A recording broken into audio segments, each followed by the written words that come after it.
ಓಂ ಶ್ರೀ ಗುರುಭ್ಯೋ ನಮಃ. ಹರಿ ಓಂ. ಶ್ರೀಮಾತೆ ಶ್ರೀ ಶಾರದಾ ದೇವಿಯವರು ಓರ್ವ ಭಕ್ತಿಗೆ ಹೇಳುತ್ತಾರೆ, ನೀನು ಯಾರನ್ನೂ ಯಾವ ವಸ್ತುವಿಗಾಗಿಯೂ ಕೇಳಬೇಡ. ಜನ ನಿನಗೆ ಏನು ತಾನೇ ಕೊಟ್ಟಾರು? ಭಗವಂತ ನಿನಗೆ ಆಸ್ತಿ ಐಶ್ವರ್ಯ ಕೊಟ್ಟಾಗ ಎಷ್ಟೊಂದು ಕೊಡುತ್ತಾನೆಂದರೆ ನಿನಗೆ ಅದನ್ನು ಇಟ್ಟುಕೊಳ್ಳುವುದಕ್ಕೇ ಜಾಗವಿರುವುದಿಲ್ಲ ಮತ್ತು ಅದೆಂದಿಗೂ ಖಾಲಿಯಾಗುವುದಿಲ್ಲ. ಬೇಕು ಎನ್ನುವವನಿಗೆ ಸಿಗುವುದಿಲ್ಲ, ಬೇಡ ಎನ್ನುವವನಿಗೆ ಸಿಗುತ್ತದೆ. ನೀನು ಯಾರನ್ನೂ ಏನನ್ನೂ ಕೇಳಬಾರದು. ಶ್ರೀಮಾತೆಯವರು ಇಲ್ಲಿ ನಾವು ಯಾರ ಹತ್ತಿರವೂ ಏನನ್ನೂ ಯಾಚನೆ ಮಾಡಲಿಕ್ಕೆ ಹೋಗಬಾರದು ಎಂದು ಹೇಳುತ್ತಿದ್ದಾರೆ.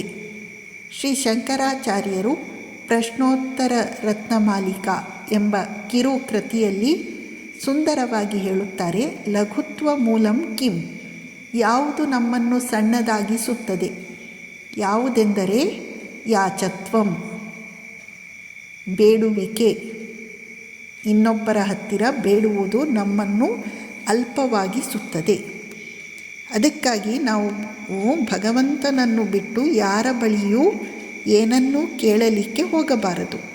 ಮತ್ತು ಜನ ನಿನಗೆ ಏನು ತಾನೇ ಕೊಡುತ್ತಾರೆ ಅಂದರೆ, ಒಂದು ಮರದ ಕೊಂಬೆಯನ್ನು ಇನ್ನೊಂದು ಕೊಂಬೆ ರಕ್ಷಿಸಲಿಕ್ಕೆ ಆಗುವುದಿಲ್ಲ. ಮರದ ಬೇರು ಒಂದೇ ಈ ಕೊಂಬೆಯನ್ನು ರಕ್ಷಿಸಬೇಕು.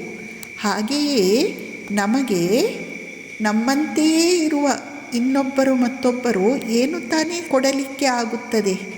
ಭಗವಂತ ಒಬ್ಬನೇ ಕೊಡುವವನು ಮತ್ತು ಭಗವಂತ ಕೃಪೆ ಮಾಡಿದಾಗ ಅನಂತವಾಗಿ ಕೃಪೆ ಮಾಡುತ್ತಾನೆ.